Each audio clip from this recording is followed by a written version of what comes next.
Welcome back to my channel, where real story takes its time. Let's get into it. I'm Jamie, 26, and for most of my life, I thought if I just worked hard enough, my parents would finally see me the way they saw my brother, Ryan. He's 2 years older, their pride and joy, the one who could do no wrong, even when he did plenty. If Ryan forgot to do chores, it was because he was busy studying. If I forgot, it was lazy and disrespectful. I used to think maybe I was just sensitive, maybe I read too much into it. But over the years, the pattern became impossible to ignore. I was the helper, the backup plan, the one they leaned on but never really looked at. My dad ran a small construction business when I was a kid, and from the time I could walk, he had me holding tools and sweeping sawdust. I didn't mind it. I liked learning how things worked. But when Ryan showed even the slightest interest in anything, cars, sports, computers, they'd rush to support him with new equipment, lessons, praise. When I told them I wanted to study design and eventually start my own company, my dad laughed. Not a chuckle, an actual, mocking laugh. Design, he said. That's not a real job, Jamie. You think people are going to pay you to doodle? I remember the way my mom looked away, like she agreed, but didn't want to say it out loud. So I tried to make them proud in other ways. I helped with Dad's projects. I worked weekends, stayed late, and took on whatever he didn't want to do. If he needed someone to drive halfway across town to pick up supplies, I was the one he called. If Ryan was asked to help, there'd always be an excuse, some exam, some meeting with friends, some important reason he couldn't. And every time, Dad would sigh and tell me, "You're more dependable, Jamie. But Ryan's got potential. You should learn from him." That line used to sting more than I wanted to admit. I told myself I was being dramatic, that maybe they just didn't know how to show appreciation. But deep down, I knew Ryan was the star, and I was just there to make sure his light didn't dim. It all really hit me the day of my 21st birthday. It wasn't anything fancy, just dinner at home with family. I didn't expect gifts, but I thought maybe we'd have a nice evening. Halfway through the meal, Dad brought out a big, wrapped box. I figured it was for me until he walked right past and set it in front of Ryan. Inside was a set of car keys. Ryan's grin said it all. "No way. You got it." He bolted outside, and everyone followed, except me. I sat there staring at my plate, hearing their laughter echo from the driveway. When I finally went out, I saw the car, a sleek, silver sedan, gleaming under the porch lights. My dad's arm was around Ryan's shoulder as he said, "You deserve this. You've worked hard, son." I still remember asking quietly, "What about me?" It just slipped out, barely above a whisper. Dad looked at me for a second, like he'd forgotten I was even there, then shrugged. "You'll get your chance when you show me you can handle responsibility." Ryan's proven himself. That was the first time something in me broke. Not because of the car, but because it was so clear. I could spend my whole life trying to earn their approval, and it would never be enough.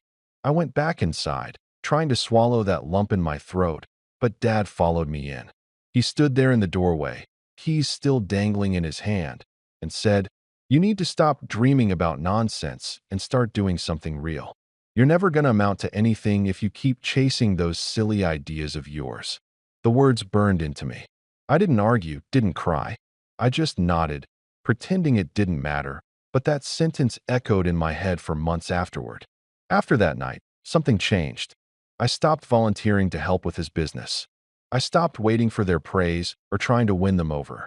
I poured every ounce of energy I had into my own dream, designing. I didn't have money for school, so I taught myself online. I'd stay up late watching tutorials, sketching ideas, and teaching myself how to use software programs. My parents thought I was wasting time, and they said it often. "You can't live off that nonsense." Dad would scoff whenever he saw me on my laptop. "Why don't you come work with me instead of pretending to be some kind of artist?" Mom wasn't much better. "He's just worried about you," she'd say. "You know how fathers are. He wants you to have something secure.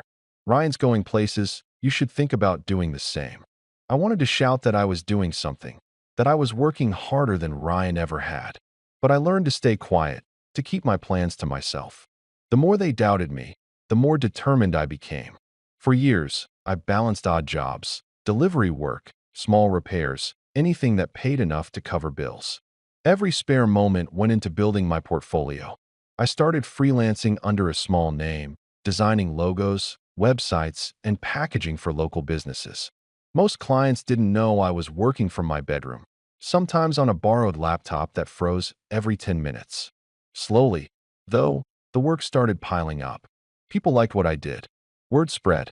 Meanwhile, my parents never asked about my work unless it was to criticize. Ryan, on the other hand, seemed to stumble into luck after luck. Dad got him an internship at some car dealership where a friend of his worked. That turned into a full-time job, which turned into another promotion, and before long, Ryan was flaunting his new position and bragging about how he was climbing the ladder. My parents ate it up. Every dinner turned into a celebration of Ryan's brilliance. And I stayed quiet. I didn't tell them about the small contracts I'd signed. I didn't tell them when a local restaurant used my logo or when a cafe asked me to design their entire brand. It wasn't out of spite at first. It was just easier not to share. But as time went on, it became something else, a quiet defiance. By the time I turned 24, I'd managed to rent a small workspace with a few other freelancers. We split costs, shared ideas, and supported each other. It was the first time I felt surrounded by people who actually believed in me. One of them, a web developer named Mina, became my closest friend and, later, my business partner. We clicked immediately, both tired of being underestimated, both stubborn enough to prove everyone wrong. Together, we started building something bigger. It wasn't just freelance work anymore. It was a real company in the making. We spent nights brainstorming names, sketching designs, and meeting with potential clients. The first year was tough, but we were growing. Slowly, steadily. I didn't tell my parents a word. Not even when we landed a major contract with a regional brand that wanted a full rebrand and online campaign. That deal changed everything. We rebranded, expanded, and eventually, after years of struggle, opened our own office. It was small, but it was ours. Then came the irony. One morning, about 5 years after that birthday dinner, I was reviewing designs in our new office when Mina called me over to the window. "Hey, Jamie," she said, laughing. "You might want to see this." I walked over, confused, until I saw it. A familiar silver car parked right in front of our building. The same one my father had handed Ryan the keys to years ago. At first, I thought it was coincidence. But when I saw who stepped out of the car, Dad, Mom, and Ryan, I froze. They were looking up at the building, squinting at the large sign above the glass doors. My company's logo. My dad's mouth fell open slightly as he read it aloud, his voice carrying just enough for me to hear through the glass. "Wait, this is Jamie's." And just like that, years of quiet resentment, all the pain, the doubt, and the humiliation, they all began to shift into something else. Because they hadn't come to visit. They hadn't called ahead. No, they were there for a reason. And as I watched them exchange nervous glances on the sidewalk, I realized this wasn't going to be a casual visit. Something had happened. Something that brought them here, after years of ignoring me. I didn't go outside right away. I just stood there, watching them through the tinted glass of the office window. My parents looked uneasy, like they were trying to decide whether to come in or not. Ryan leaned against the car, his arms crossed, sunglasses perched on his head, pretending he wasn't uncomfortable, but I could see it in the way he shifted his weight from foot to foot. He looked like a man who'd lost the confidence that used to come so easily. Mina came up beside me, lowering her voice. "Do you want me to tell the receptionist you're not available?" I hesitated. Every part of me wanted to say yes, to keep them outside, standing in the cold like strangers. But another part, the old part of me that still craved their acknowledgement, whispered that maybe this was my chance. Maybe they'd finally realized I wasn't the failure they thought I was. So, I told her quietly, "No, let them in." The receptionist called a minute later to say that Mr. and Mrs. Blake and their son Ryan were asking for me. Hearing my own parents introduced so formally felt strange. I told her to send them up. When the elevator doors opened, the air seemed to shift. My dad stepped out first, looking around with a mix of pride and something else, jealousy, maybe. He still had that commanding presence, the kind that made everyone feel like they had to straighten up and look busy. Mom followed, clutching her purse. giving small smiles to everyone she passed. And Ryan came last, his eyes flicking over the office furniture, the logo on the wall, the people working quietly at their desks. "Wow," he said finally. "You actually made all this." His tone wasn't admiration. It was disbelief, like he couldn't quite process that I'd built something without his help. I stood to greet them. "Yeah, welcome to my company." Dad looked around and gave a low whistle. "So this is where you've been hiding all these years." "Working," I corrected softly. He ignored the correction. "You've done well for yourself. Didn't expect to see your name on a building." He said it with a smile that didn't reach his eyes. I could see the gears turning in his head, trying to decide how to handle the fact that the son he'd written off was now standing in an office that probably made more money than his old construction business ever did. We sat down in the conference room, and for a moment, no one spoke. Mina, sensing the tension, excused herself to give us privacy. I wish she hadn't. Mom was the first to break the silence. "Jamie, honey, it's so good to see you. You've lost weight. Are you eating enough? You look pale." I forced a polite smile. "I'm fine, Mom. How have you been?" She gave me a soft, practiced smile. "We've been all right. Just a bit of a tough time lately." That was my cue. Something was wrong, just like I suspected. "What's going on?" Before she could answer, Dad cleared his throat. "We didn't come here to talk about us. We came because we thought it was time to reconnect. It's been too long, son. Too long. 5 years, to be exact. 5 years of silence after they dismissed me as a disappointment.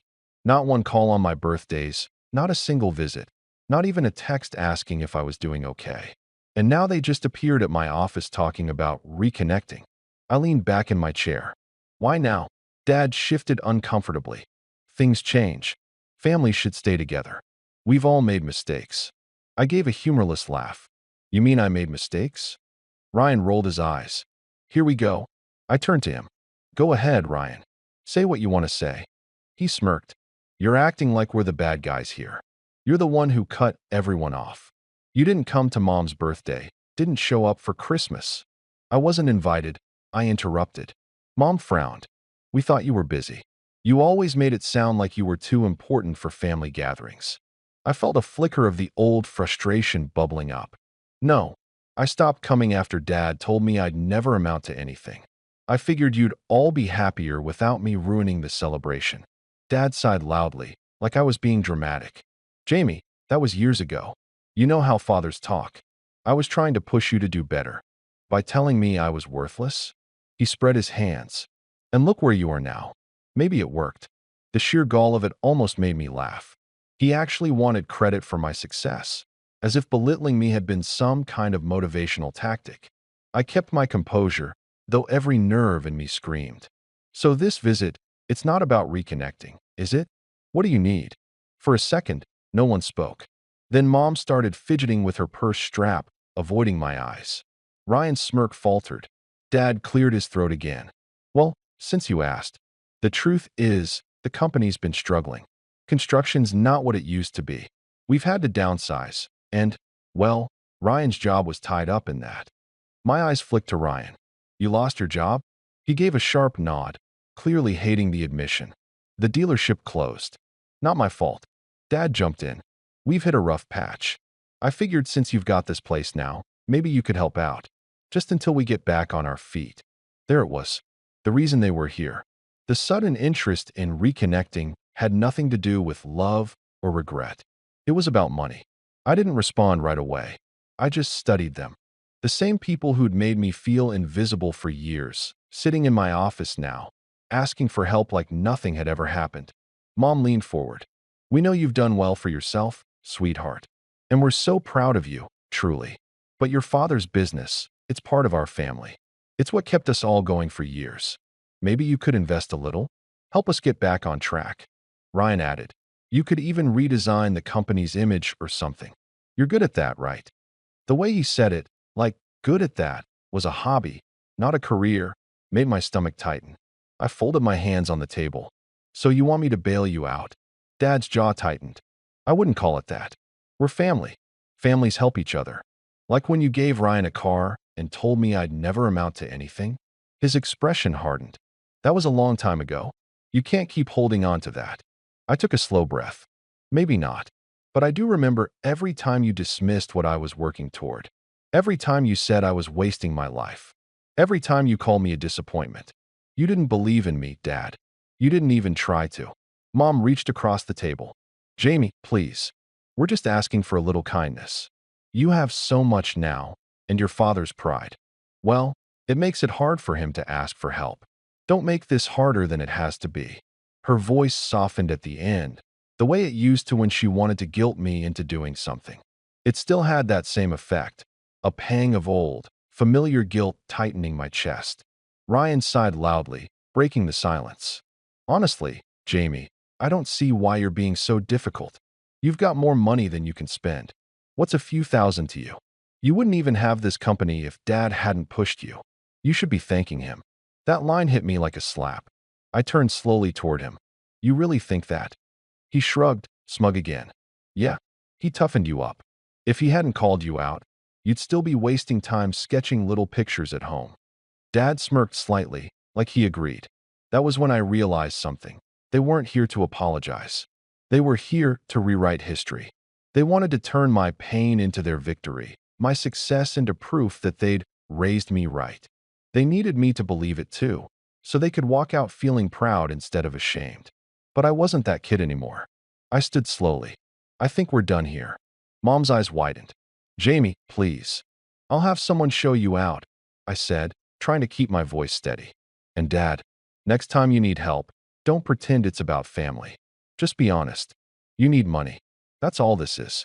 Ryan scoffed. Unbelievable. You think you're better than us now. I met his gaze. No, I just stopped trying to be less than I am to make you feel comfortable. He started to respond, but Dad's sharp tone cut him off. We came here in good faith, Jamie. I thought maybe we could start fresh. But if you're too proud to help your own family, then that's on you. I said nothing. There was nothing left to say. They left a few minutes later, the sound of the elevator doors closing behind them echoing in the hallway. I stood there in the silence that followed, trying to process everything. Mina peeked her head into the room. You okay? I nodded, though I didn't feel okay at all. Yeah, they just needed something. She frowned. You're not actually thinking of helping them, are you? I looked out the window again, at that familiar silver car pulling away from the building. Not yet, I said quietly. But I think I know what they're planning next. Because if there was one thing I'd learned growing up in that house, it was this. When my parents didn't get what they wanted, they didn't give up. They pushed harder, manipulated more, twisted things until they got their way. And as I watched that car disappear down the street, a familiar feeling crept in. Not fear this time, but anticipation. I knew this wasn't over. The next few weeks were tense.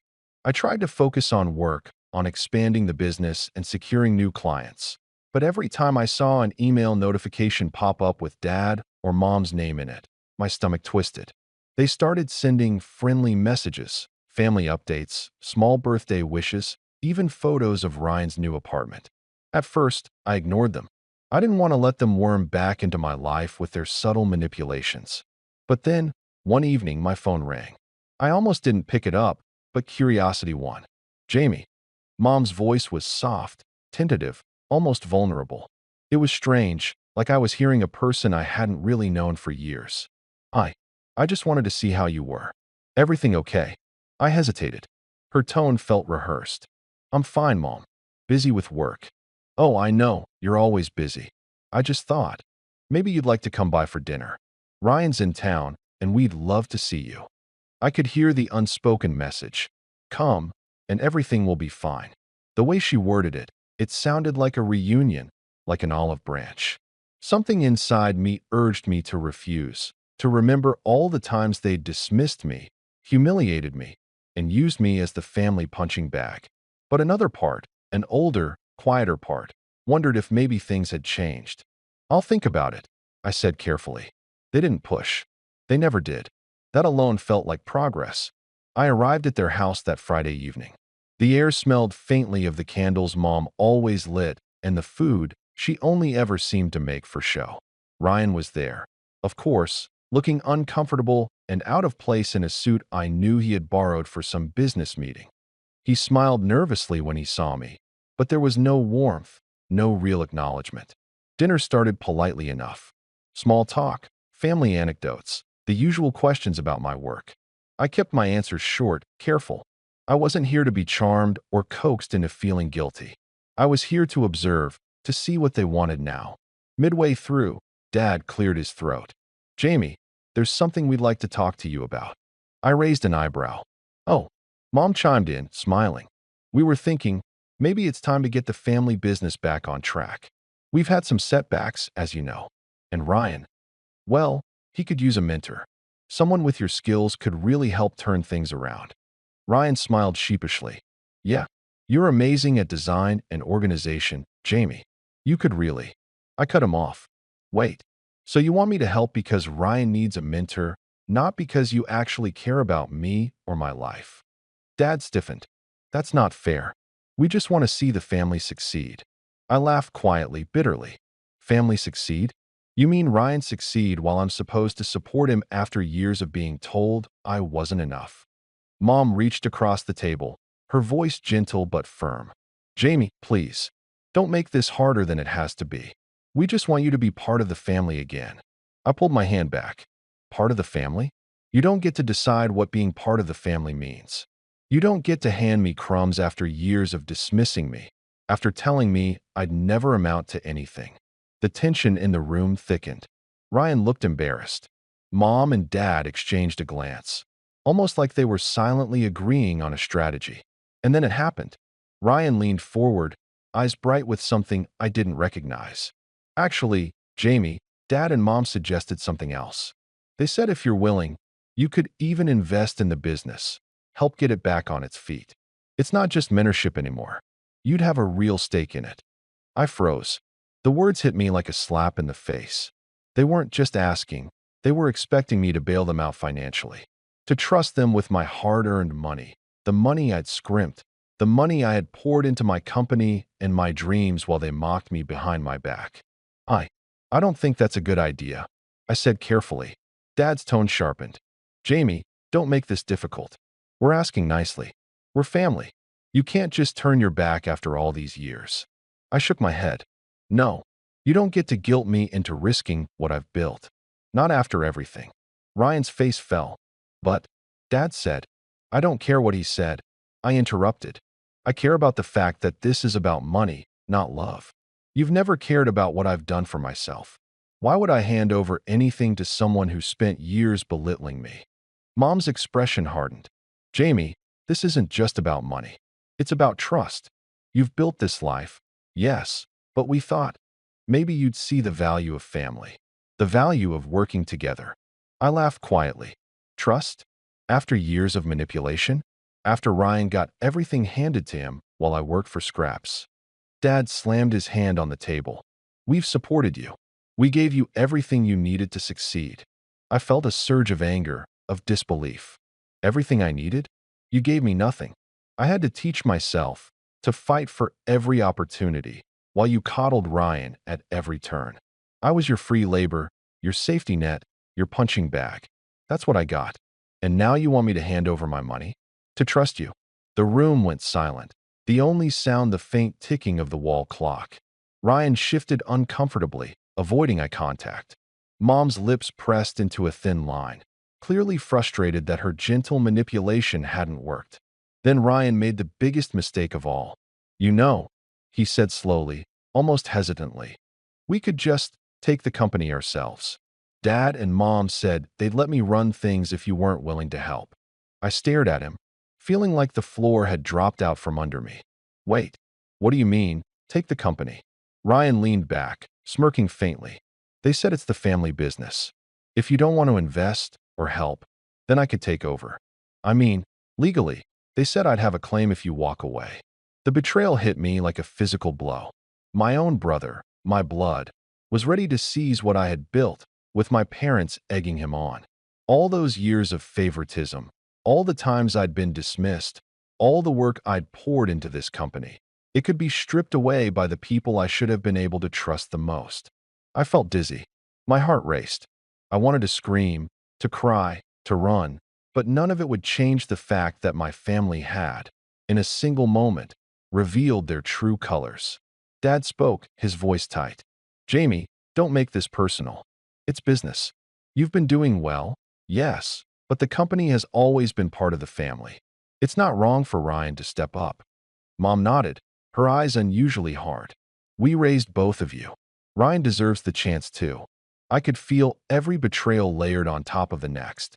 My parents, who had spent years tearing me down, were now handing my dreams to the very person who had always been coddled, encouraged, and never once made to prove himself. And Ryan, he didn't hesitate. He didn't even flinch. He had been ready for this, waiting for me to make the first move. I realized then that this wasn't just a fight for money or control. This was a fight for acknowledgement, for respect, for the recognition I had been denied my entire life. And they had just crossed the line. I stood, my chair scraping against the floor. You've made your choice, I said, my voice calm but deadly. I don't know how you think you can manipulate this situation to your advantage, but I promise you, this isn't going to happen. Ryan laughed nervously. Oh, Jamie, you don't even know what you're up against. Dad leaned forward, trying to assert authority. We're your parents. You can't just. I cut him off. You've been my parents for 26 years, yes. But for the past 5, you've been my adversaries. And now that I've built something real, you want to use it for yourselves. That stops now. Mom's face flushed with frustration. Jamie, please. We're trying to. No, I said firmly. You tried. And you failed. I walked toward the door, leaving their stunned expressions behind me. The sense of betrayal weighed heavier than anything I'd felt in years. Not just for the business, not just for the money, but for the realization that the people who were supposed to support and protect me were perfectly capable of turning against me when it suited their interests.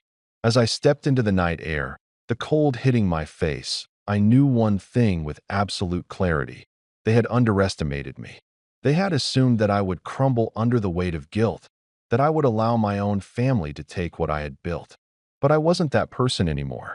After that night, I didn't speak to them again. Not a word. I blocked their numbers, ignored emails, and deleted any trace of their social media accounts. For a while, I told myself it was enough. Cutting them out should have made me feel lighter, freer, but it didn't. If anything, I felt heavier, weighed down by betrayal, so complete it left me questioning everything about the family I'd been born into. In the first few days, I couldn't concentrate on work. I sat in the office staring at my computer, the cursor blinking mockingly on an empty design file. My mind kept circling that moment at dinner, the way Dad's voice hardened, Mom's false gentleness, Ryan's smirk. I replayed it over and over, dissecting every word, every gesture. I wanted to shout, scream, cry, but all that came out was a quiet, simmering anger that made my chest ache. I didn't sleep well that week. Some nights I stayed in the office until dawn, sketching ideas, trying to distract myself.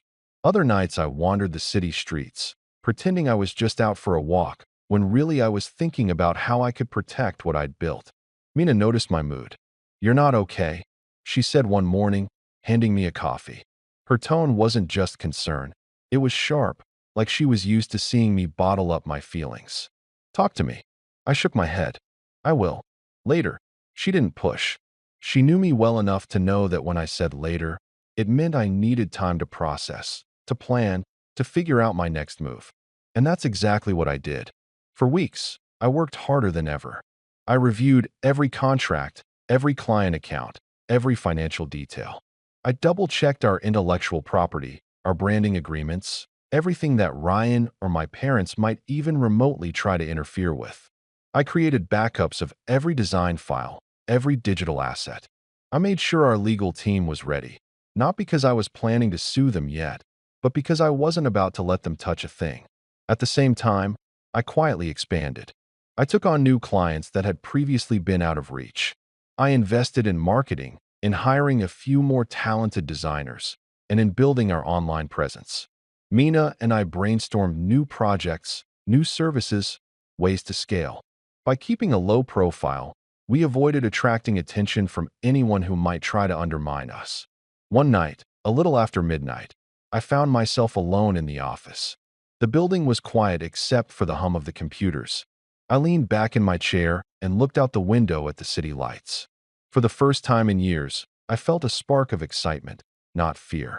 I thought about the day my parents had come, about the silver car parked in front of the building. And I realized something. I was no longer that kid who needed their approval. I had a company, a team, a life that they had no control over. They had underestimated me so completely that their betrayal became my greatest advantage. In the following months, things started turning around fast. We landed a contract with a regional chain of boutique cafes, a deal that had seemed impossible when I first started freelancing. I met with the owners personally, presenting a complete brand overhaul and marketing strategy. They loved it. We worked nights and weekends to deliver, and the results were better than even I expected. Their social media engagement skyrocketed, their foot traffic increased, and soon other business owners were reaching out for similar work. Meanwhile, my parents were still fumbling.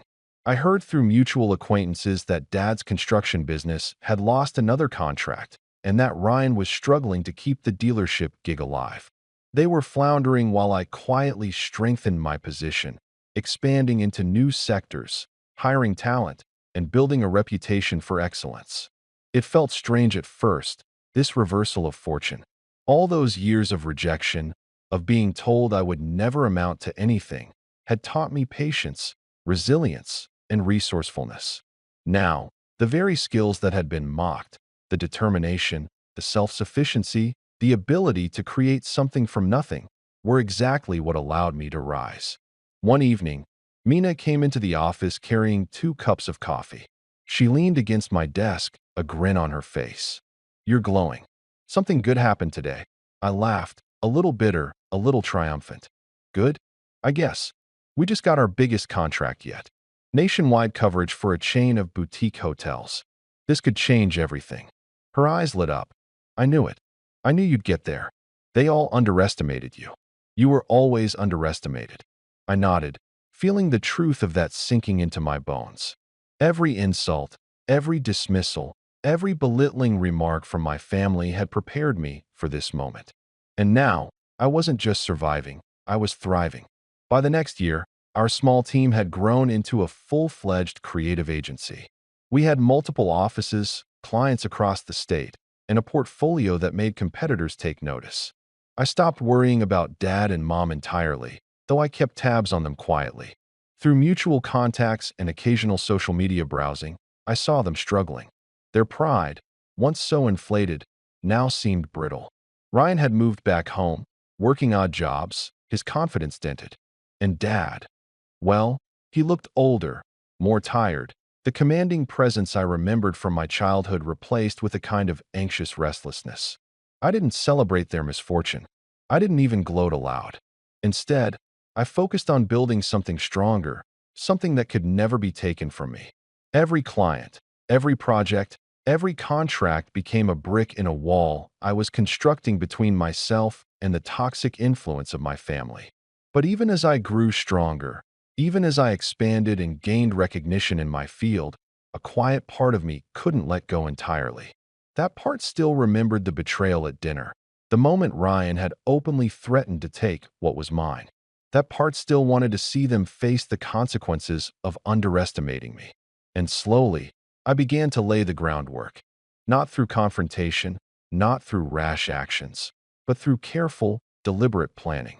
I started documenting every interaction, every instance of favoritism and manipulation, every attempt they made to insert themselves into my life or mine into theirs.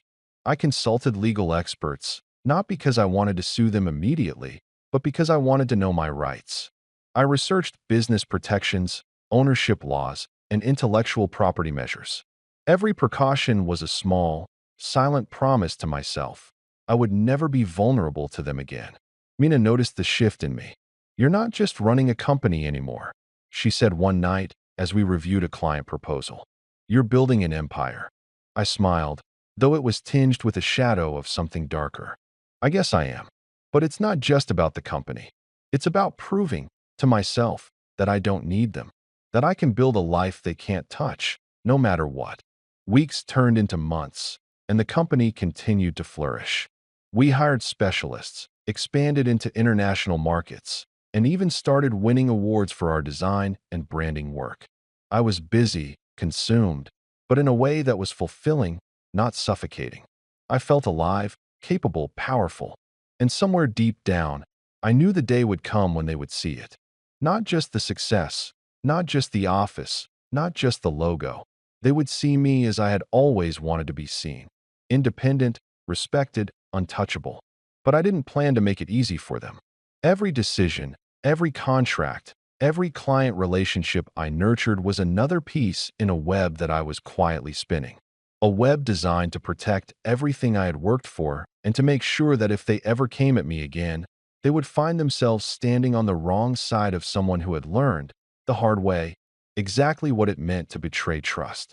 And though I didn't know exactly how the confrontation would play out, I knew one thing. I wasn't just going to survive this. I was going to rise above it. And when the time came, they would understand, too late, exactly what it meant to underestimate me. I started small and painfully slow, the way you build anything worth keeping. Revenge wasn't some dramatic, movie-ready scream. It was paperwork, patience, and positioning. While the agency grew, I also made sure my foundation was unassailable. I tightened our contracts, registered our IP, and moved core assets to a holding company that Mina and I controlled through a structure a careful lawyer designed. It was boring, legalese-heavy work. Exactly the kind of thing my family would never see coming because they'd never bothered to learn how my world operated. They assumed the world could be fixed with a few favors and a handshake. I learned to let contracts do the talking for me. At the same time, I started listening where they least expected it. Through casual conversations at industry events, I found a financial advisor who specialized in rescuing failing family businesses and turning them into acquisition targets. His pitch was the kind of thing my parents would jump at. We'll save your legacy, and if you need cash, we'll help you with terms. Perfect. I hired him as a consultant for Dad's business, anonymously at first. I didn't show up at their office. I didn't send messages. I let the consultant insinuate himself into their operations by promising a lifeline. He gave them plausible-sounding strategies, connected them to lenders, and suggested a valuation that made them feel better about the company's future. He told them he could find investors who would want to bring the family business into the modern age. He also pointed them toward a small regional loan option that would require their business to accept outside oversight and an eventual board majority if they defaulted. It was the subtle bait. Meanwhile, on my side, Mina and I expanded into a vertical Dad's company needed desperately. Brand repositioning for construction firms wanting to appeal to eco-conscious clients. We developed a template, refined case studies, and positioned ourselves in the market as the go-to creative partner for construction businesses rebranding for new markets. We offered packaged services, logo, web, bid proposals, and client-facing marketing decks. One of these package pitches landed us a meeting with a regional developer who was exploring acquisitions. I brought my best work and didn't mention my family name. They hired us for a pilot rebrand contract. All the pieces were quiet and clean. I never gossiped to clients about personal motives.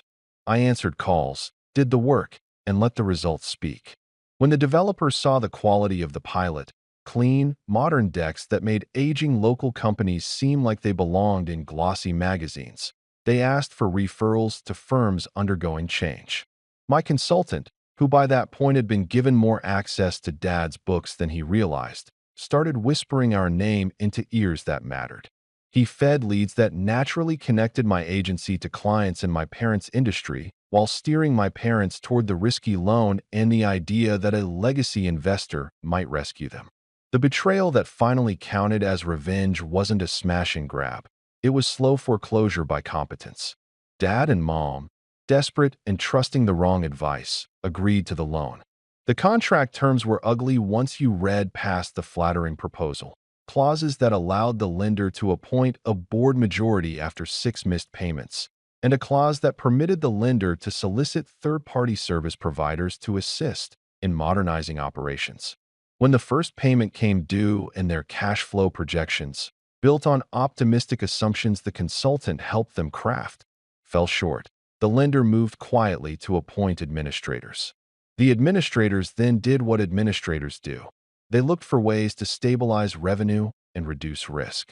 And the easiest way to make an old-school construction firm palatable to buyers was to modernize its branding and client-facing proposals. That's where we appeared. The administrators issued an RFP for a rebrand and bid package. My firm submitted, anonymously at first. We didn't sign anything tying us to the Blake name. We won the contract because our pilot work had impressed the very people evaluating bids. We delivered a rebrand that smoothed over bookkeeping gaps, created client-facing decks that made the company look ready for modern contracts, and produced a sleek portfolio that appealed to acquisition-minded buyers. The administrator presented these deliverables to potential buyers as evidence the company could scale with proper stewardship. At the same time, the regional developer who'd already seen our pilot recognized the opportunity. They approached me discreetly and offered to acquire the company. If the valuation matched the one the administrator now had the evidence to justify. They wanted to keep the Blake brand legacy, but under new ownership and new leadership. I told them I needed time. I played the part of a pragmatic vendor, but inside I was watching the board meeting minutes the administrator provided, the emails about investor interest, and the timeline for takeover. When the acquisition closed, it wasn't dramatic. There were no shouting matches in family dining rooms, no slammed doors. The company that had once been Dad's was now part of a larger group. Ryan was offered a consultant role with vague promises, Mom got a small severance, and Dad, pride dented, was made an honorary advisor with no real authority. The keys to the business, the checks, and the decision-making left their hands quietly, the way a tide takes sand from the shore, almost imperceptibly until the shoreline is different. I could have celebrated then. I didn't, at least not publicly. What I did do was place the agency's invoice on the table, fulfilled every deliverable, and watched as the new owners credited the transformation to an expert external team. My logo, my work, now appeared on the investors' proposals. The same hands that had once handed Ryan a car and called my ambitions nonsense were now forced to sign documents that acknowledged the legitimacy of the image I'd created. They had to accept that I was the one who made their company saleable. But the most satisfying part wasn't the acquisition itself. It was seeing the way Dad's posture changed when he realized he no longer had control, the bitterness in Ryan's face when his role was tokenized, the way Mom tried to find solace in a smaller social circle that no longer respected the family name the way it used to. Those were quiet, private consequences, subtle and decisive. There was one late-night email that finally made me smile. It was from the administrator, thanking our team for professionalism and discretion and noting how the rebrand had unlocked buyer interest. No mention of family, no gloating, just facts. Clean, efficient, irrevocable facts. Even after the deal, I didn't broadcast my involvement. I let the new owners make the press release and talk about continuity. I kept building my agency, taking on bigger accounts, hiring people who deserved opportunities one hadn't had. The revenge had been delivered in a way that was proportional, surgical, and entirely undoable by childish retaliation.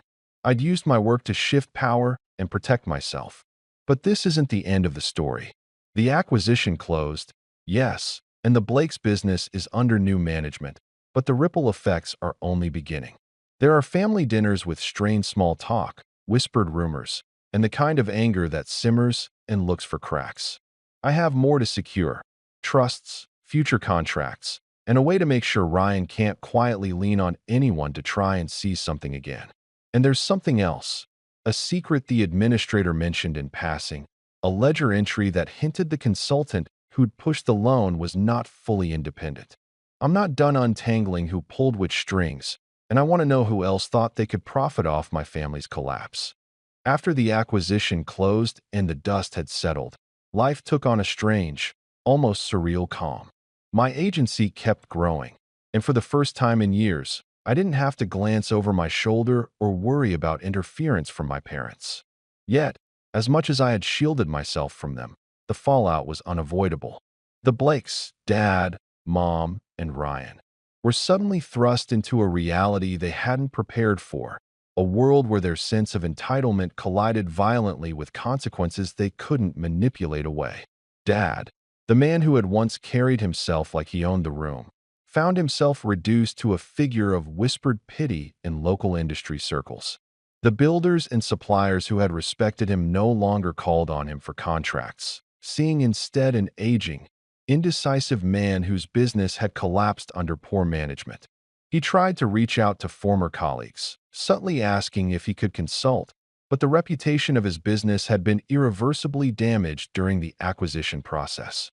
The same contractors who had once hung on his every word now ignored emails, deflected phone calls, and openly joked about his retirement plan, while he desperately tried to maintain the illusion of relevance. He had never learned to adapt, and the modernized brand we had delivered highlighted every inefficiency and shortcoming he had ignored for years.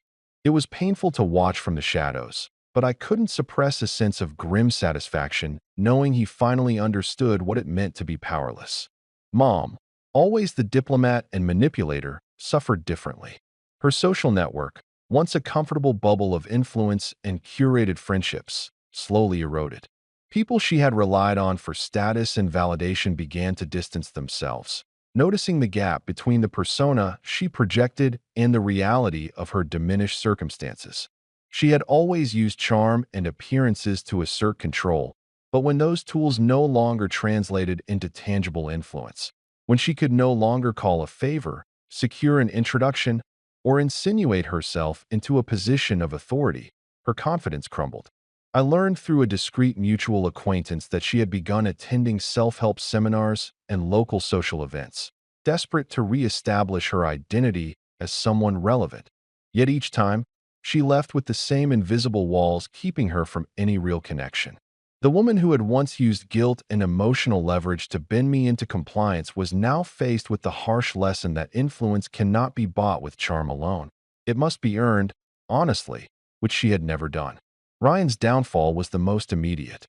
The token role he had been offered in the newly acquired company lasted barely 3 months. He was unprepared for the professionalism, the accountability, and the expectations placed upon him.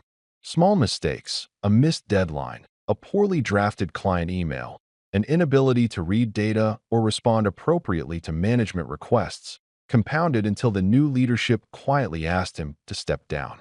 He had never been forced to work at a standard that didn't accommodate his entitlement, and the blow left him both humiliated and bitter. A former mentor of mine, who had connections to Ryan's brief consultancy, later described him as aggressively entitled and shockingly unprepared, which, knowing Ryan, was about as accurate a public assessment as I could imagine. By the time I heard the news, I felt only a small, private sense of satisfaction. He had seen the company as a guaranteed inheritance and had discovered that the world didn't operate according to the rules of favoritism or family loyalty. I, on the other hand, was steadily flourishing. My agency had not only taken over the rebranding for the acquired construction firm, but had parlayed that success into larger contracts in other industries. I had begun speaking at conferences, sharing insight into brand development, company expansion, and strategic management. My reputation was solidifying, and more importantly, I had the financial and legal safeguards in place to ensure that no entitled relative could ever interfere in my success again. For the first time, I felt a profound sense of safety combined with power, a freedom I hadn't known existed when I was living under the shadow of my parents' expectations and manipulations. But revenge isn't only about winning contracts or protecting assets. It's about witnessing the consequences of betrayal unfold in real life. Dad tried to reach out to me months later, after the acquisition had fully settled, leaving a voicemail that was carefully crafted to sound conciliatory. I didn't respond.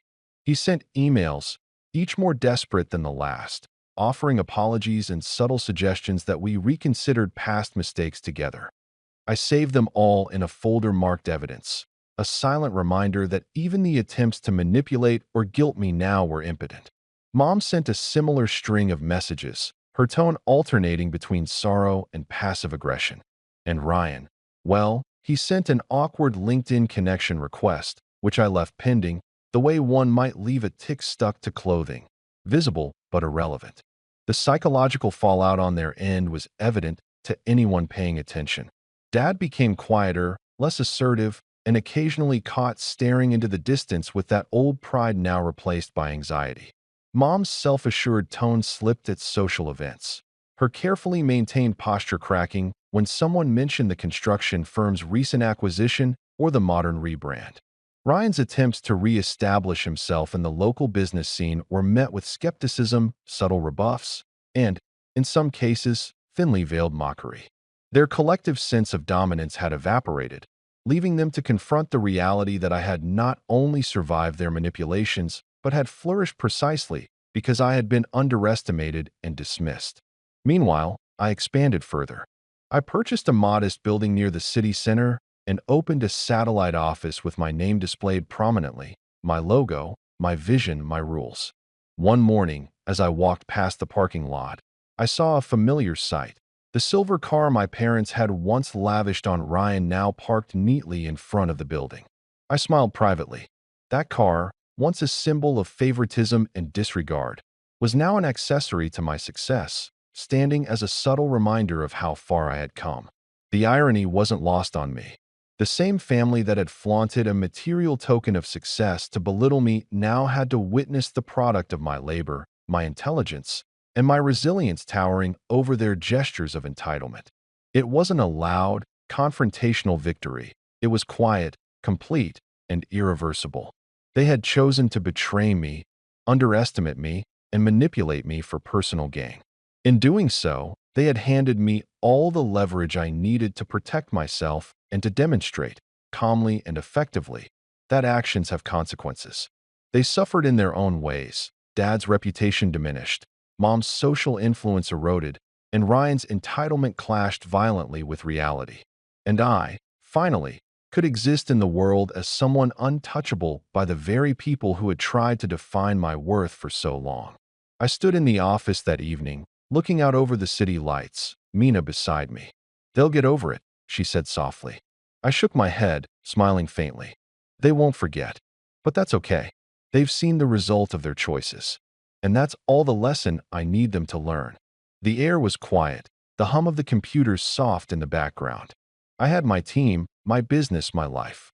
The past, with all its betrayals and manipulations, had been transformed into the exact fuel I needed to rise.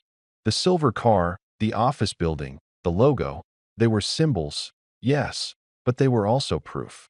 Proof that I didn't need their approval. Proof that hard work and integrity could outlast entitlement. And proof that, sometimes, the best revenge is built in silence, executed with patience, and completed with precision. And as the night settled over the city, I realized, finally, that I had won in every way that mattered. Not through anger, not through confrontation, but through calm, calculated action. I had taken what was mine, protected it, and let the universe, or perhaps karma, deliver justice in its own measured way. For the first time in my life, I felt completely untouchable. The lesson was clear, the stakes finally evened, and the past no longer a chain around my neck. I smiled, quietly, with a sense of satisfaction that was deeper than triumph. It was final, irrevocable, and entirely mine. And in that moment, looking out over the city I had carved my place in, I whispered to no one in particular. "You wanted to break me. You only built me stronger." The silver car gleamed in the parking lot below, a silent witness to everything they had lost and everything I had earned. And this time, there was nothing left to prove. Thanks for watching. Share your thoughts in the comments. If you like this story, don't forget to like and subscribe for more content like this. I'm Ethan, 27, and for most of my life, I've been the quiet one in the family, the one who didn't make much noise, didn't argue back, and never asked for more than what was fair. My parents, on the other hand, have always had a soft spot for my older brother, Lucas. He's 31, charming in that overly confident way, and the kind of guy who could mess something up completely, but still somehow be praised for trying. Growing up, it was obvious who the favorite was. Lucas got the better room, the newer bike, and later, the car we could all share, that somehow only he ever drove. But I learned early on to stay in my lane and work hard quietly. It wasn't worth fighting over every small thing, or so I thought. After college, I went into construction management while Lucas went into corporate sales. He liked suits, fancy words, and talking about synergy and client acquisition, whatever that meant. I preferred building things I could actually see. My parents, though, never really saw my line of work as serious. My mom used to say, "Lucas deals with people. You deal with wood."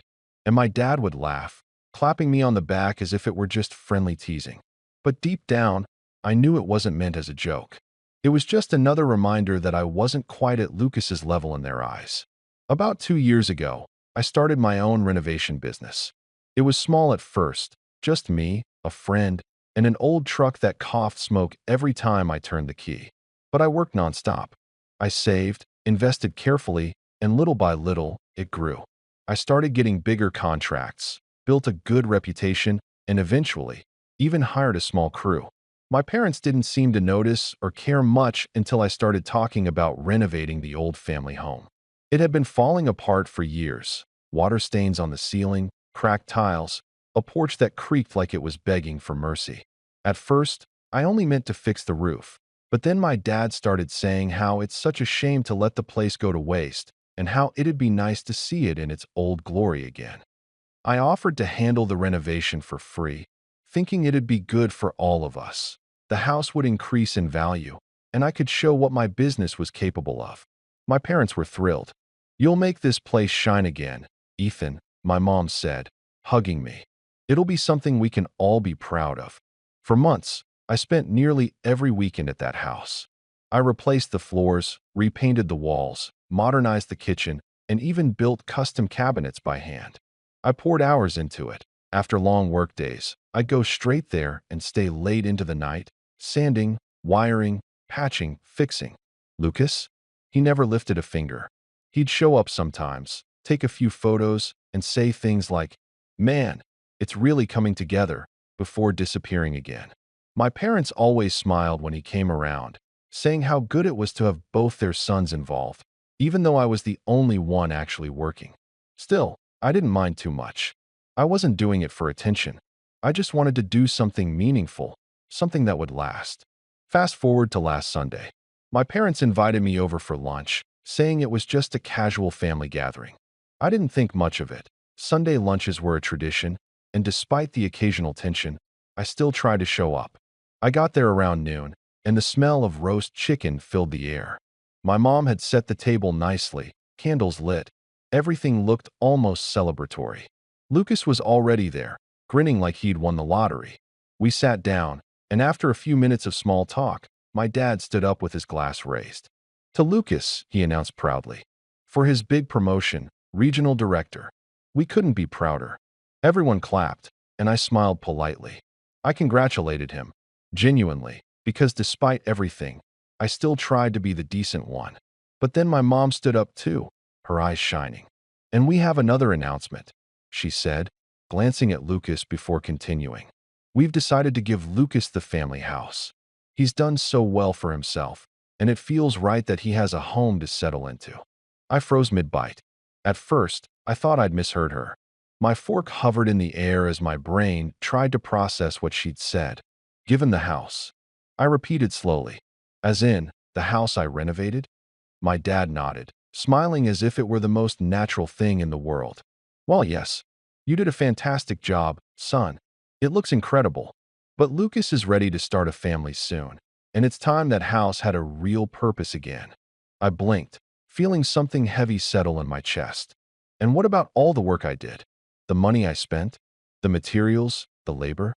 My dad shrugged, almost amused. "You should have been faster about things if you wanted it for yourself.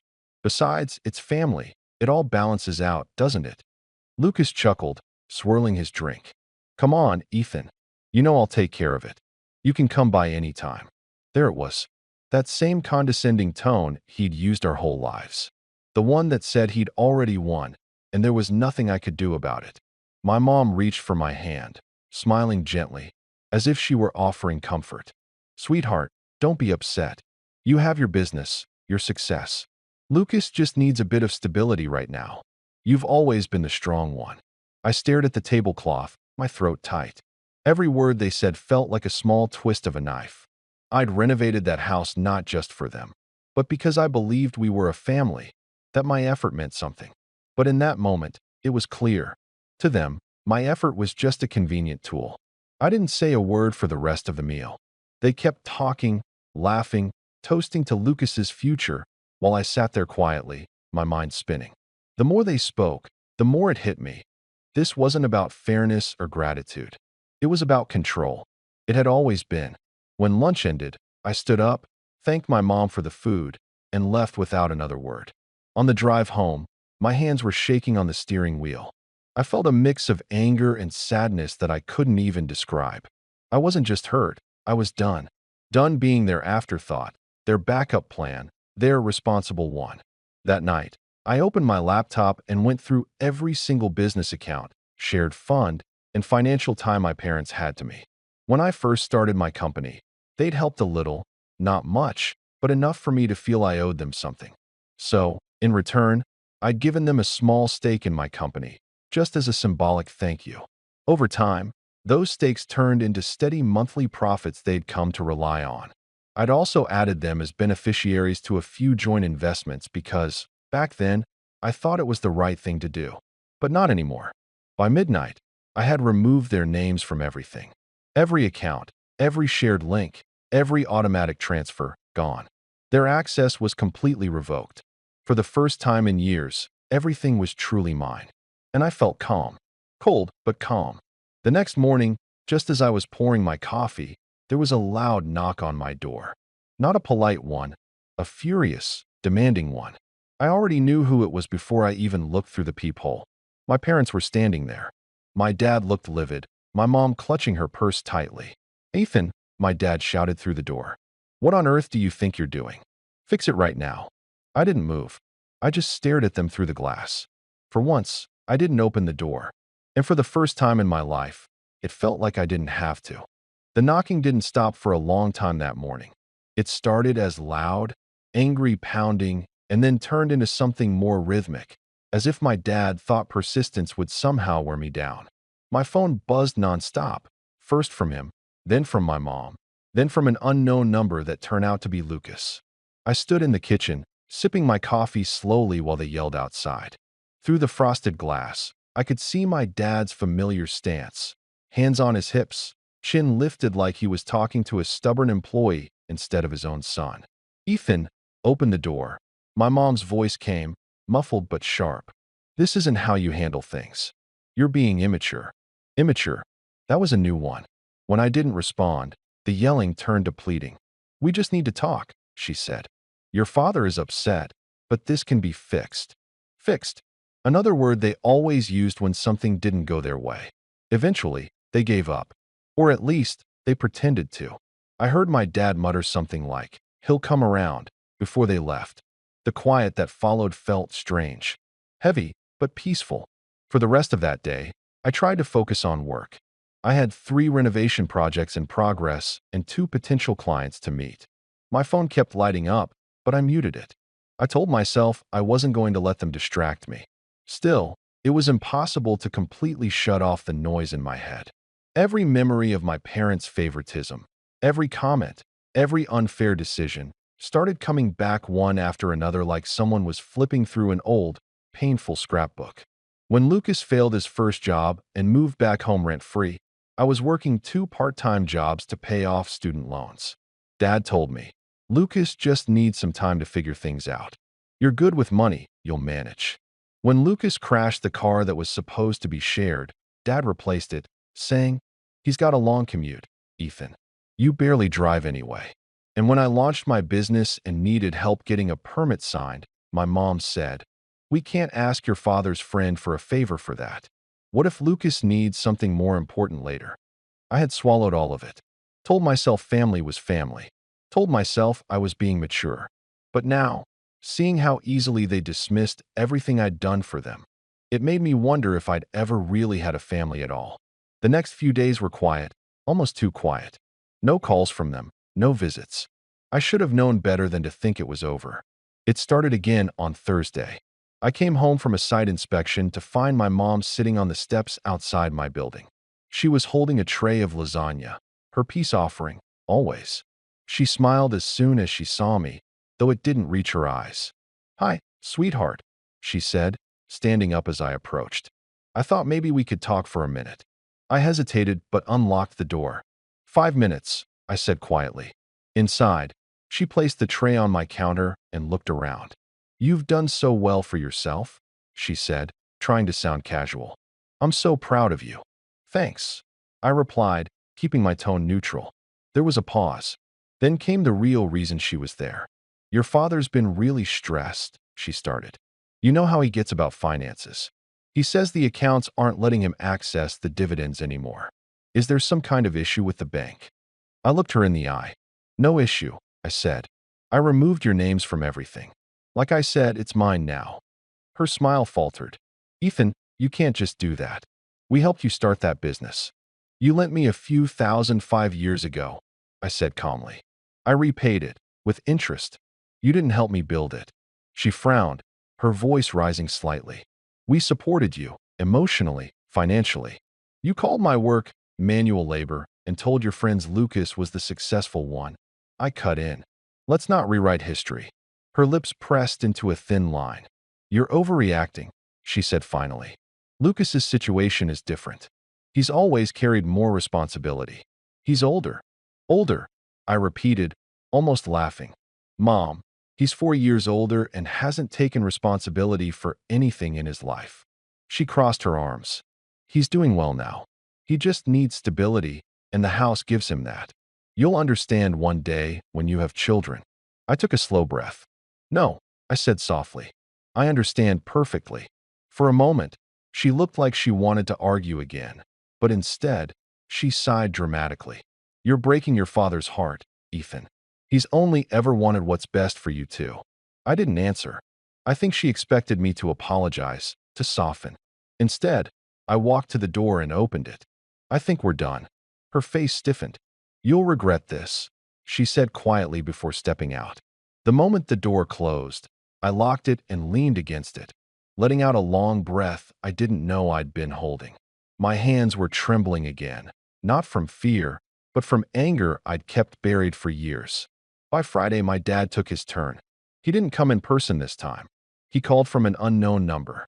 When I answered, his tone was sharp, businesslike. "Ethan, you need to reverse what you did," he said without even saying hello. "Your mother's been upset all week. This is unacceptable." "I'm not changing anything," I replied. He exhaled loudly, like he was trying to be patient. "You're being ridiculous. We've always supported you. You think you can just erase us from your business? Those accounts are our retirement, son." "Retirement?" I repeated. "You mean the money I earn and the business I run entirely on my own?" He ignored that. "Lucas's house expenses are going to fall on us now because of you," he said, as if it were somehow my problem. I stayed silent, and he continued. "You think you can build a future by cutting off your own family? You'll regret this. Mark my words. Ethan, you don't turn your back on blood." That last line made me pause, because that's what he always said whenever he wanted me to do something unfair: family first, or don't turn your back on blood. I used to believe it, but now it just sounded like another way to say, do as we say, or you're the bad guy. That night, I got a text from Lucas. "Hey man, heard you're being dramatic again. Just call Dad, fix it. This is getting embarrassing." I stared at the message for a while before deleting it. The following Sunday, I went to check on the family house. I wanted to make sure none of them had tried to move in without telling me. It wouldn't have been the first time. Sure enough, when I pulled up, I saw Lucas's car parked in the driveway. The front door was open, and I could hear voices inside. When I walked in, Lucas was in the living room, showing someone around, a woman about his age, dressed in a neat blazer and holding a folder. "Oh, Ethan," he said, startled for a second, then quickly grinning. "Didn't know you were coming. This is Clara. She's a realtor." I blinked. "A realtor?" He shrugged casually. "Yeah, Mom and Dad said I could list the house, see what it's worth. I figured since it's technically mine now, I might as well get started." Something inside me snapped. "It's not yours, Lucas," I said, my voice low but steady. "You don't have the right to sell it." He smirked, that same smug look I'd seen 1,000 times before. "Dad said otherwise. You really should have gotten something in writing if you wanted credit for the work." For a long moment, the room went silent except for the faint creak of the old floorboards. I could feel the heat rising in my chest. All those nights sanding, painting, rebuilding, all those hours I'd poured into that house. And here he was, casually trying to sell it like it was his trophy. "Clara," I said, forcing my tone to stay calm. "The house isn't legally under Lucas's name. I suggest you double-check the deed before you go any further." The woman glanced between us awkwardly. "Uh, excuse me a moment," she said before stepping outside to make a call. Lucas rolled his eyes. "You always have to ruin things, don't you?" he said. "You can't just let me have one win." "One win," I repeated. "You've been handed everything your whole life, Lucas." He took a step closer, his voice dropping. "Maybe if you weren't so bitter all the time, Mom and Dad wouldn't have to choose sides." I laughed, not because it was funny, but because it was absurd. "They chose their side a long time ago," I said. "I just finally stopped pretending it wasn't obvious." Before he could respond, Clara walked back in, looking uneasy. "I just spoke with the records office," she said to Lucas. "It looks like the house is still under your parents' name, not yours." His face fell. "What? That can't be right," Dad said. "Then maybe you should check with your dad," I said quietly, turning toward the door, "and tell him to stop sending you to do his dirty work." As I walked out, Lucas muttered something under his breath, but I didn't care enough to listen. I got into my truck and drove away, gripping the steering wheel so tightly my knuckles turned white. By the time I got home, I had dozens of missed calls, half from my mom, half from Lucas. I didn't answer any of them, but deep down, I knew this wasn't the end. The following week started with the sort of quiet that felt like the calm before a storm, but deep down, I knew that was a lie. I'd dealt with my parents and Lucas's manipulations for years, and anyone who's been under that sort of pressure knows that when they've been denied control, they don't just walk away, they escalate. I was bracing myself for it, but nothing could have prepared me for what actually happened. Monday morning, I got an email from the bank. The subject line alone made my stomach drop. "Unauthorized activity on your account." My hands were shaking slightly as I clicked it open. Apparently, there had been an attempt to access one of my primary business accounts, the same one I'd just cut my parents from. The transaction had been blocked, but what caught my attention wasn't that someone had tried to get in. It was the method. The login attempt came from an IP registered to my parents' house. I stared at the screen for a long minute, letting it sink in. They had tried to bypass me. My parents, the ones who claimed they only ever wanted the best for me, had actually tried to steal from me. I didn't respond immediately. I wanted to be deliberate. I wanted to see how far they were willing to go. That night, there was another knock on my door, softer this time, but insistent. I didn't open it. My phone lit up again. Texts from my dad, emails from my mom, voicemail messages that started polite and slowly turned into a mixture of pleading and veiled threats. But the one that made my blood run cold wasn't from them. It was from Lucas. "Ethan, Dad says you've gone too far. Stop being dramatic. He's having health issues. You'll regret this." Health issues? That was news to me. And then it clicked. Every story my parents had used to guilt me over the years. "We're getting older. Ethan, you need to help us, for our health, for our family," was all part of their manipulation. Now Lucas was playing the same role they had. I could almost hear him rehearsing the words, the tone perfected to sound sincere.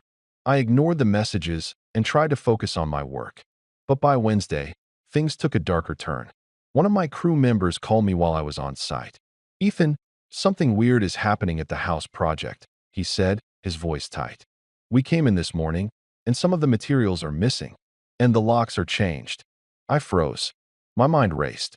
This was the first time I realized they weren't just trying to guilt me or yell at me. They were actively sabotaging my business. The house I had spent months renovating, the one I had poured blood, sweat, and tears into, was under threat. I drove straight to the property. When I arrived, the door was indeed locked. But this wasn't just a casual, they wanted a key situation. Whoever had changed the locks had done it carefully, deliberately. There were no signs of forced entry, no broken hinges. Someone had used the original keys. Someone who had had legitimate access. I called my dad. "Dad?" I said when he picked up, trying to keep my voice steady. Did you change the locks on the house I renovated? There was silence for a moment. Then his voice came, calm, almost amused. Ethan, we were just protecting our investment. Lucas is going to move in soon. You've done enough. Why are you making this complicated? Protecting your investment? I repeated, my voice rising. I own the house. I didn't give Lucas or either of you permission to lock me out. Those were my renovations, my labor, my money. You stole that from me. He chuckled, almost like a teacher correcting a misbehaving student. Steal? Ethan, you've been selfish for too long. We've been patient. Lucas deserves this. End of story. I slammed my phone down, feeling a rage I hadn't allowed myself to feel for years bubble to the surface. And that's when it hit me. My parents didn't just favor Lucas. They were actively trying to erase my contributions, to claim ownership over my work and my life. And Lucas, he was complicit. Not just a bystander, but a participant. He was the golden child in the truest sense, someone who could never do wrong, whose failures were never punished, and whose victories were always amplified by the rest of the family. I didn't sleep that night. I sat at my desk, staring at the plans and invoices for the house, thinking over every conversation, every Sunday lunch, every sideways compliment my parents had given me over the years. It was all part of the same pattern. Every time I tried to assert myself, they undermined me. Every time I succeeded, they tried to claim the credit or diminish my efforts. And now, they were literally locking me out of my own work. Thursday morning, I decided to confront Lucas directly. I showed up at his apartment unannounced, something I rarely did because, honestly, I used to avoid him. He opened the door, looking surprised but quickly masking it with that same smirk. Ethan, he said, stepping aside. What brings you here? The house, I said. You've overstepped, Lucas. You have no right to change the locks. You have no right to touch anything I've done. Explain yourself. He leaned casually against the doorframe, arms crossed. I didn't do anything, Ethan. Dad and Mom handled it. I'm just following their guidance. Following their guidance? I echoed, my voice tight. You mean conspiring to steal my work? His smirk faltered. I didn't think of it that way. I mean, it's not like I changed the locks myself. That doesn't make it any better. I snapped. You knew what they were doing. You've been complicit for years. This is exactly why I never trusted you. Lucas rolled his eyes and stepped aside to let me in, as if inviting me to witness the damage he and my parents had caused. Inside, there were boxes already being moved around. Someone had started packing up my custom cabinets, my handmade shelves, all the work I had done. My crew hadn't even had a chance to secure anything, and the damage, both physical and emotional, was already done. You see, Lucas said, gesturing around. We're just getting started. Dad said it's easier this way. You'll get over it. I stopped in the middle of the living room, staring at the walls I had painted, the floors I had laid, the cabinets I had built with my own hands. And for the first time in years, I cried. Not because I was weak, but because I realized how deep the betrayal ran. My parents and my brother had turned something I loved into a weapon against me. And they did it with the kind of confidence that comes from knowing you've always been untouchable. You think this is a joke? I said finally, voice low and trembling. You think I'll just walk away? You're wrong. All of you. Lucas shrugged. Do what you want, Ethan. You'll never win against them. You never have. That was the moment everything shifted. I understood, more clearly than ever, that I couldn't play by their rules anymore. They weren't going to stop. They weren't going to apologize. And Lucas? He was the personification of everything I had ever fought against, entitled, ungrateful, and fully protected by the people who should have been on my side. I left the house that day with a plan forming in my mind, cold and deliberate. I didn't know exactly what I was going to do yet, but I knew this. They had crossed a line, one I would never allow them to cross again. And when the dust settled, they were going to realize that the Ethan they had spent decades underestimating was finally done waiting for permission. By the time I got home, my phone was blowing up again. My mom, my dad, Lucas, all three leaving messages, threatening lawyers, claiming family obligations, throwing guilt around like it was currency. But I didn't answer. I didn't text back. I didn't even glance at the screen. And somewhere in the back of my mind, I smiled faintly, Because now, for the first time in my life, I knew the power wasn't in their hands anymore. After the confrontation at the family house, I didn't sleep properly for days. The betrayal stung so badly that I felt physically ill, not just the usual anger, but the realization that the people who were supposed to love and support me had deliberately tried to erase everything I'd worked for. I tried to throw myself into my business, but every time I looked at invoices, bills, or project schedules, my mind drifted back to the house, to my parents, to Lucas. It was exhausting, emotionally and mentally. I felt hollow, drained, like I was carrying a weight I could never set down. For the first time in my life, I understood what it meant to feel truly alone. The kind of isolation that comes from being surrounded by people who should have your back, but don't. My friends offered support, of course. They were the kind of people who genuinely celebrated success without needing to diminish anyone else. But even they couldn't fully understand the mix of anger, grief, and disbelief swirling inside me. Every time I thought I was moving past it, a memory of my parents toasting Lucas, the house they had given him, the way Dad shrugged as if all my effort was meaningless, it pulled me back under. I won't lie, I considered giving up. Not on life, not entirely, but on the things I had built. I thought about leaving my company, selling off equipment, even walking away from the renovation projects I had invested years into. There was a part of me that wanted to disappear, to leave my parents' world and Lucas's world behind entirely, to escape the suffocating expectation and betrayal. But I didn't. Instead, I took a step back. I stopped responding to emails, texts, and phone calls from my family entirely. I even went quiet with my crew for a day, letting them take the lead on minor projects so I could have space to think. I realized that for the first time, I had the freedom to make decisions without interference, without guilt, without manipulation. It was terrifying and exhilarating at the same time.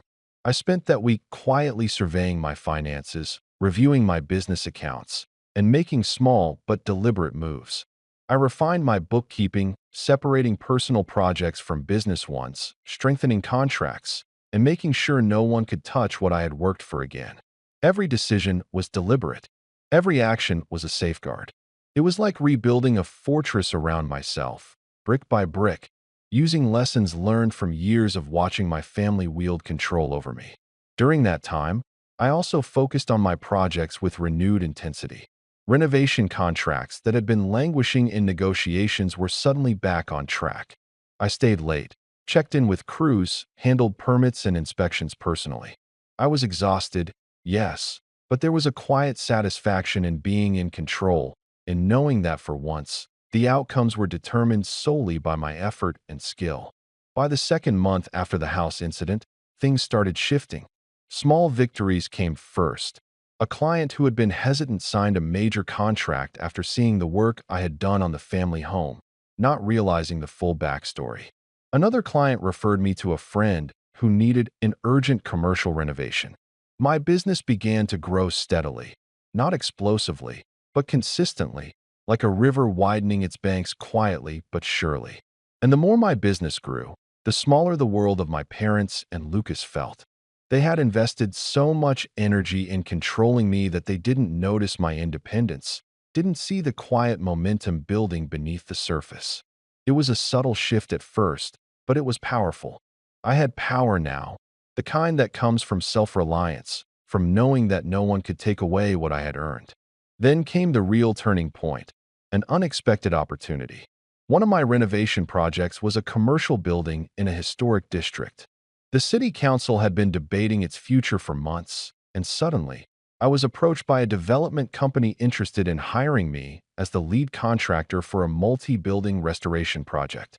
The contract was massive, bigger than anything I had done before, and it came with a team of subcontractors, designers, and architects who respected my skills.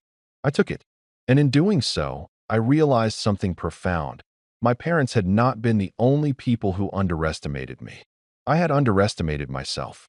I had let their favoritism, their manipulations, and their dismissals shape the way I saw my own potential. But now, I was proving it. To them, to Lucas, to everyone. The rise wasn't dramatic. There were no headlines, No sudden breakthroughs. It was gradual, quiet, methodical. I hired an assistant to help manage my growing workload. I updated the company website, highlighting the projects I had completed, including the family house, without mentioning the family drama, just the quality of work. I expanded my client base, branching into commercial renovations and historical restorations. Every project was a testament to my skills, my dedication, and my ability to see something through from start to finish. Meanwhile, my parents' reactions were almost amusing, if it weren't so infuriating. I could tell through mutual contacts and the occasional passive-aggressive text that they were watching, confused, maybe even worried. Lucas, predictably, tried to insert himself whenever he could, showing up at sites, asking for tips, trying to get in on contracts I had landed, but I had learned to manage him, too.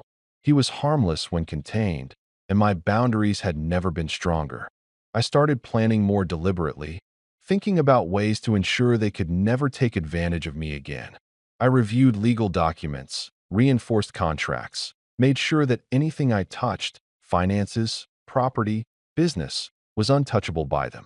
I realized that my parents' power over me had always been psychological. Now, I was learning to cut it off at the root. By the 4th month, my life had shifted in ways I hadn't anticipated.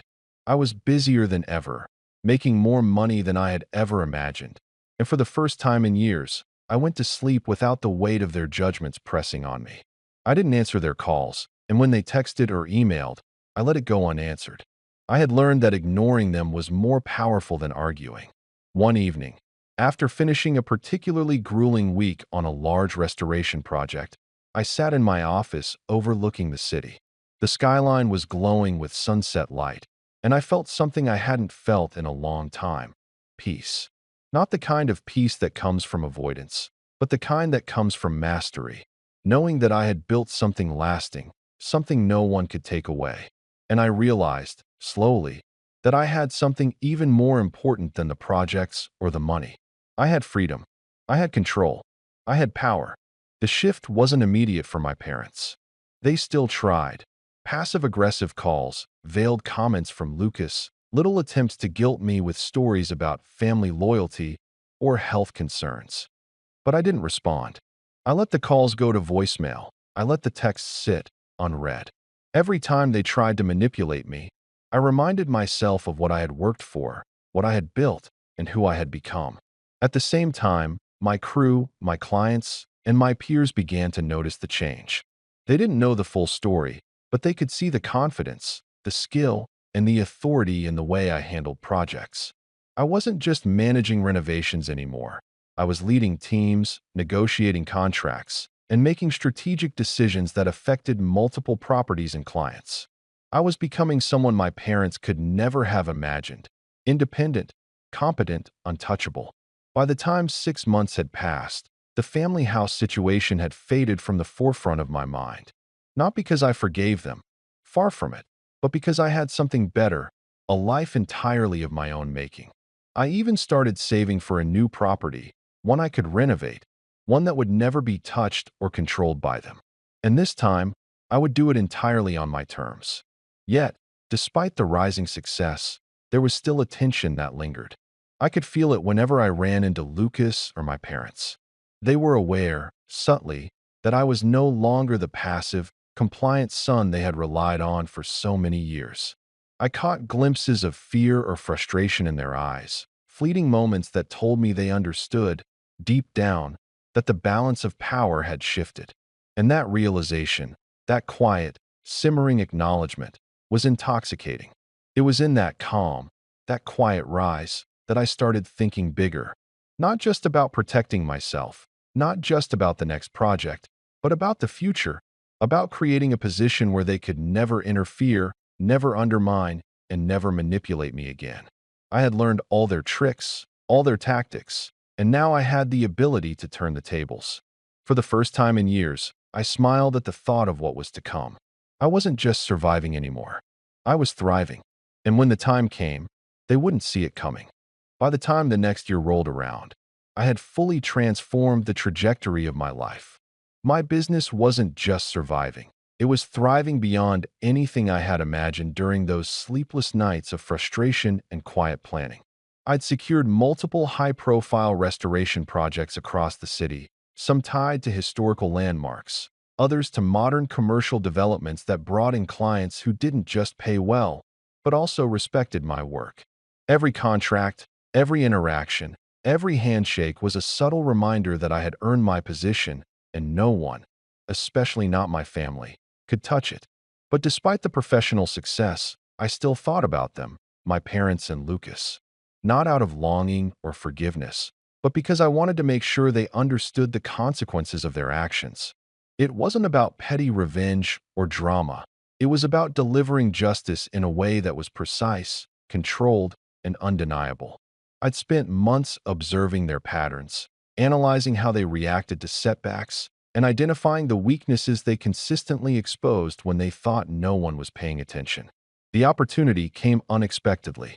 One afternoon, I received a call from an estate attorney I had met through one of my commercial clients. He explained that a historic mansion in the city's downtown district was scheduled for auction due to the previous owner's debts. The property was massive, prime real estate, and the auction terms were favorable for someone with liquid capital and experience in renovations, exactly what I had. I didn't hesitate. Within days, I had submitted my bid and secured the property. The purchase was under my business name, so no trace of my parents or Lucas could touch it.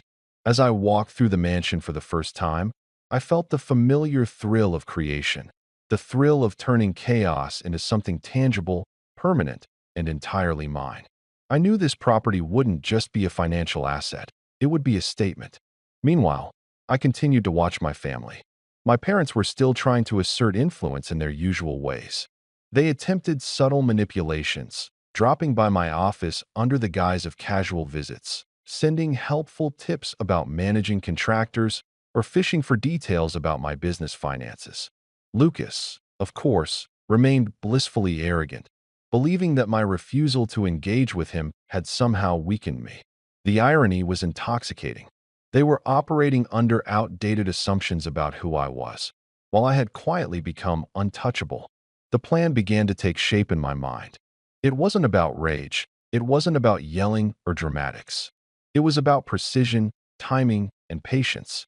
I knew their weaknesses: Dad's greed, Mom's obsession with appearances, and Lucas's ego. If I could leverage those traits, the payoff would be inevitable. Step one was to establish legitimacy and influence. Using the mansion project as leverage, I started networking with city planners, local politicians, and other developers. I attended public hearings, participated in planning committees, and quietly built a reputation not just as a skilled contractor, but as someone whose voice carried weight in the industry. Every conversation, every handshake, every small decision was an investment in my future power.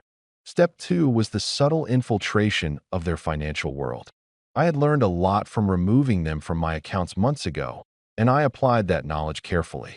I began discreetly acquiring small stakes in ventures they were involved in. Not enough to draw attention, but enough to give me leverage. It was slow, methodical work, analyzing their habits, noting where they were overextended, identifying assets that were vulnerable to smart, quiet maneuvering. Then came the moment to execute the first part of my revenge. It started with Lucas. Through a mutual contact in the real estate world, I learned that he had been trying to acquire a small commercial property to start his own side business. The property was modest, but perfect for Lucas's ambitions. I didn't reach out immediately. I let it simmer. I waited until the deal was almost finalized, until Lucas had bragged to my parents and colleagues that he had it secured. Then, calmly and professionally, I placed a competing bid under a different company name, a legitimate, financially sound offer that completely outmatched his. I watched from a distance as Lucas received the news that he had lost the property. I didn't gloat. I didn't make a scene. I simply noted how his ego cracked, how my parents scrambled to console him, how they blamed unforeseen circumstances instead of facing the reality that someone had outsmarted them. The satisfaction wasn't in the humiliation, it was in the precision of it, in the knowledge that the system I had built allowed me to succeed while they floundered under their own arrogance. Next came my parents. I learned that they were in the middle of a minor but critical investment dispute with a local business association. They had overextended themselves, relying on favors, assumptions, and the reputation of their family name. Using the influence I had cultivated over the previous months, I attended one of the association's meetings, under the guise of offering consultancy advice on another project.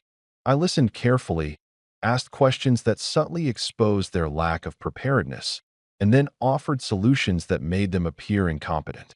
By the end of the meeting, the decision-makers had lost confidence in my parents' judgment, and they were effectively sidelined from the decision entirely. It was quiet, surgical, and devastatingly effective. My parents were too proud to admit they had been outmaneuvered, but the looks they exchanged with each other spoke volumes. They had been accustomed to being untouchable in the family hierarchy, to having their influence unquestioned. For the first time in decades, that power was gone, and they knew it. Throughout all this, I maintained complete composure. I didn't confront them directly. I didn't send threatening messages or make dramatic displays. I simply acted within the rules, within the system, and with an unshakable calm that left them scrambling while I remained untouchable. The difference between us had shifted entirely. Lucas, predictably, attempted a few feeble maneuvers after losing the property bid. He called, texted, and even showed up at one of my sites, claiming he wanted to reconnect and talk things through. I refused every interaction. His desperation was palpable. His ego could not handle that I had silently bested him without any theatrics. Mom tried to contact me under the guise of concern for my well-being, but her messages rang hollow. Dad, true to form, attempted veiled threats, subtle reminders of family loyalty, references to old debts, and passive-aggressive commentary about what they had done for me. Each attempt failed miserably. I simply maintained my professional demeanor, ignored the provocations, and continued building my influence and assets. The culmination of this phase of my revenge came 6 months later at the City Council's annual Real Estate Awards. I had been nominated for Best Restoration Project for the historic mansion, a project that was widely praised in the local media. My parents, of course, attended, Mom smiling brightly, Dad trying to appear casual, Lucas looking smug. They expected recognition, expected to bask in reflected glory. Instead, the awards were announced, and my name was called. The applause was genuine, enthusiastic, and unearned by anyone but me. I accepted the award calmly, shaking hands, offering a polite speech about the importance of dedication, craftsmanship, and integrity. I didn't mention the family drama. I didn't need to. The entire auditorium, including my parents, witnessed that the child they had belittled, overlooked, and betrayed had risen far beyond their reach. Their faces were a mix of shock, envy, and helplessness. The best part was that they couldn't confront me without looking petty or foolish. After the ceremony, I returned to my office, knowing that I had established a foundation of power, respect, and independence that could never be undermined by them again. The revenge had been executed quietly, smartly, and effectively. They had been shown, without a single dramatic confrontation, that underestimating me had been a catastrophic mistake. Every subtle manipulation they had relied on throughout my life had been turned against them, not through brute force, but through strategy, patience, and self-reliance. And in that quiet, victorious moment, I realized the true payoff wasn't the money, the contracts, or the public recognition. It was the knowledge that I had finally claimed my life, on my terms, and that no one, not my parents, not Lucas, not anyone else, could ever take it away again. I had risen from rock bottom, rebuilt myself stronger than before, and executed a revenge that was as elegant as it was final. After the award ceremony, things with my parents and Lucas shifted dramatically, though not in ways that were loud or obvious. Life has a way of punishing entitlement quietly, almost surgically, and the aftermath of what I had orchestrated proved that in spades. The first noticeable change came from Lucas. The property he had tried, and failed, to acquire eventually went to another investor after I outbid him, one who recognized the long-term potential. Lucas had been counting on it for his first big venture. and losing it set off a chain reaction. His credibility with the small circle of investors he had been relying on took a hit. Word spread fast in those circles. Lucas, the golden child who always succeeded, had failed because he hadn't anticipated competition, because he had assumed his family's power was enough to shield him.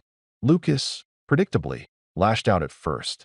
He called, texted, and even showed up at a site of mine, pretending to be casual, attempting to charm the crew, trying to insinuate that he could partner on my projects.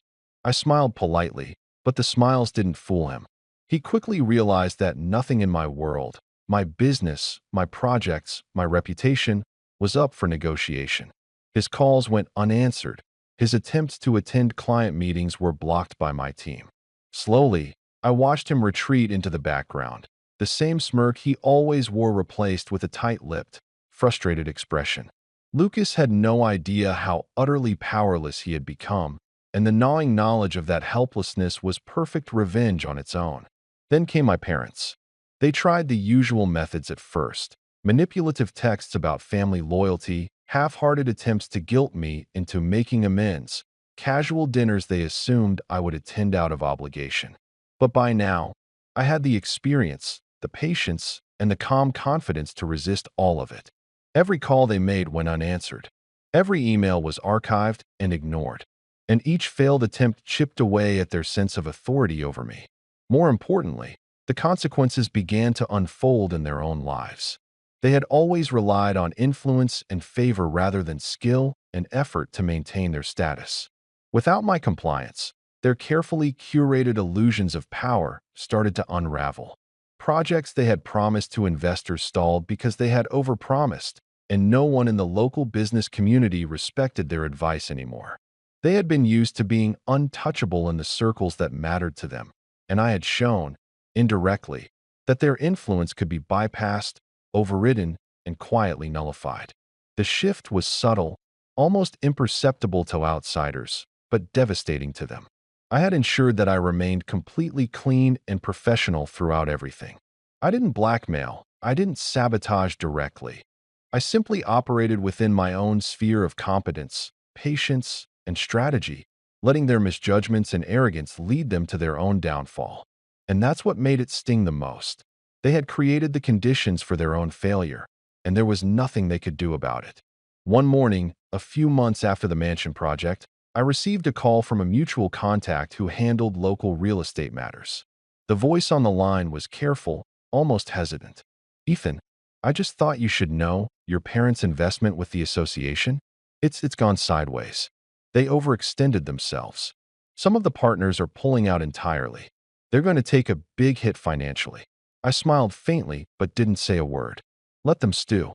Let them realize that the world outside their echo chamber had consequences.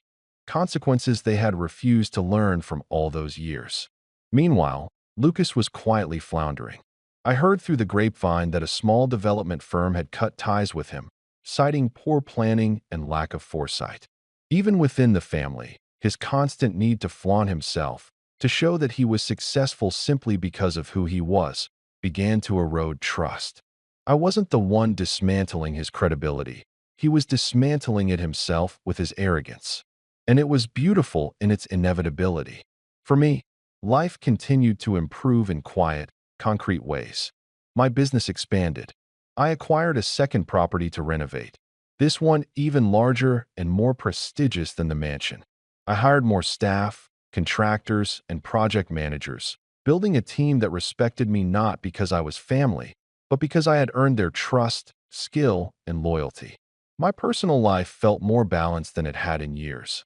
I slept better, I invested in my own comfort and growth, and I felt a sense of independence I had never known. Every morning, I woke up knowing that I controlled my destiny entirely. The final act of the revenge didn't come from confrontation, shouting matches, or lawsuits. It came from something subtler, yet far more satisfying: the undeniable, irrefutable rise of my own life, while their carefully crafted illusions crumbled. My parents had always measured success by appearances, by control, and by who could manipulate whom. I had quietly stripped all that away from them, leaving them powerless, scrambling, and forced to watch from the sidelines as I built a world they could never touch.